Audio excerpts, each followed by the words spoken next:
Katwa Kigen jang'ad bura mar doho mar apil omako chung'ni poni opuodhe kaka jang'ad bura e doho mamalo mogik mapacho ka Supreme Court ng'iyo mare kod jatend piny William Ruto ok bi donjore kod tije kod chung' mare kaka jatij doho mamalo mogik e kinde chenro mar dayo dho jong'ad bura mar doho mamalo mogik pacho ka ma otim e doho ma Milimani Nairobi. Kigen olero ni kata obedo ni ng'iyo mare kod jatend piny William Ruto osekelo penjo mathoth, en kod nyalo mar chiwo paro ma ok ochike kod jatend piny. Nyaka sani osedadho jong'ad bura adek ma oriwo kaka Joseph Sergon kaachiel kod Osipe kaka imiyo ler kod Cynthia Onyango.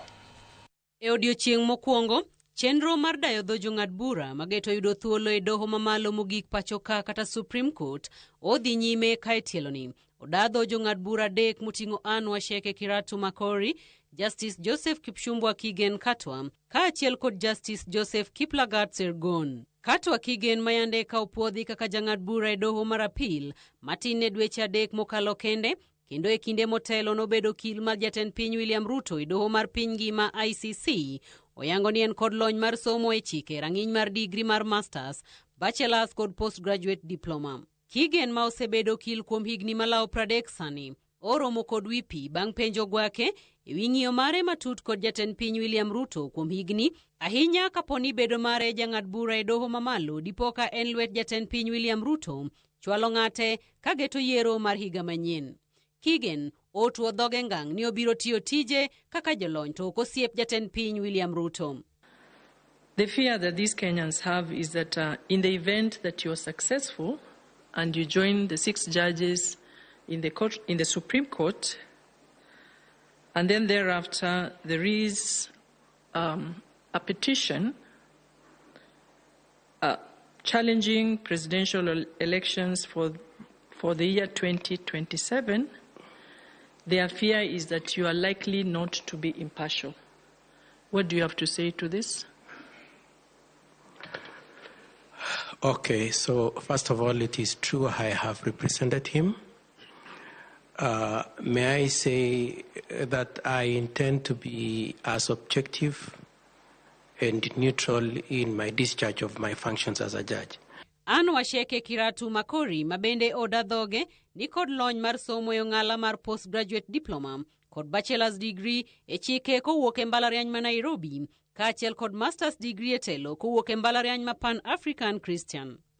E higa mar 2018 nyaka 2024 nobedo jakom mar duol marango tije mag obila pacho ka mong'ere kaka Independent Police Oversight Authority kata IPOA, okang' mowacho ni nomiye thuolo mar tiegore e yore chike ahinya ratiro mag jotije.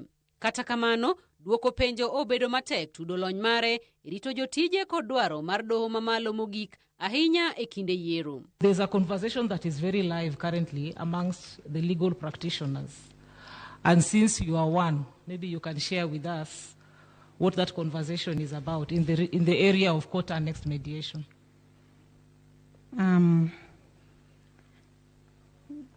Personally, I have not been shortlisted as a court-annexed mediator. No, I'm not saying you're applying for. You see, we are examining you in very many areas. Yes. Okay. One of them is just to understand what your mandate is. The question of ADR is part of your mandate and your concern. Yes. If you're a Supreme Court judge. That's why I'm asking you this. The issue of ADR, for me, I think it's an important area. Because even without going through the ADR per se, the way, court-annexed mediator, we are always filing consent judgments, which is a way of ADR. There isn't much time. Let's just go back to the conversation that is live. Moda dhoge mogik en Justice Joseph Kiplagat Sergon, ma en jang'ad bura e doho mamalo ma oromo kod penjo mar chik ma osekelo pogruok mar paro e wi chik matayo golo iye kendo lero ni omiyo chik luor kata obedo ni en kod paro madipogri. Justice Sergon ni kod postgraduate diploma, bachelor's degree, master's degree nyaka PhD e chike maduto noyudo e mbalariany ma Nairobi kendo osebedo okil kuom higni maromo 35. Chenro ni en mar yango lony mar jogo manochiwo kwayo mar bedo jong'ad buche e doho mamalo mogik pacho ka kata Supreme Court kendo bro medo dhi nyime nyaka odiechieng' makiny. Jogo duto ma idayo dhogi gin ji 5 kaachiel kende ma ibiro kaw mar dino fuok ma osebedo e dohono bang' tho mar Justice Mohamed Ibrahim. Cynthia Onyango, Ramogi TV, Nairobi.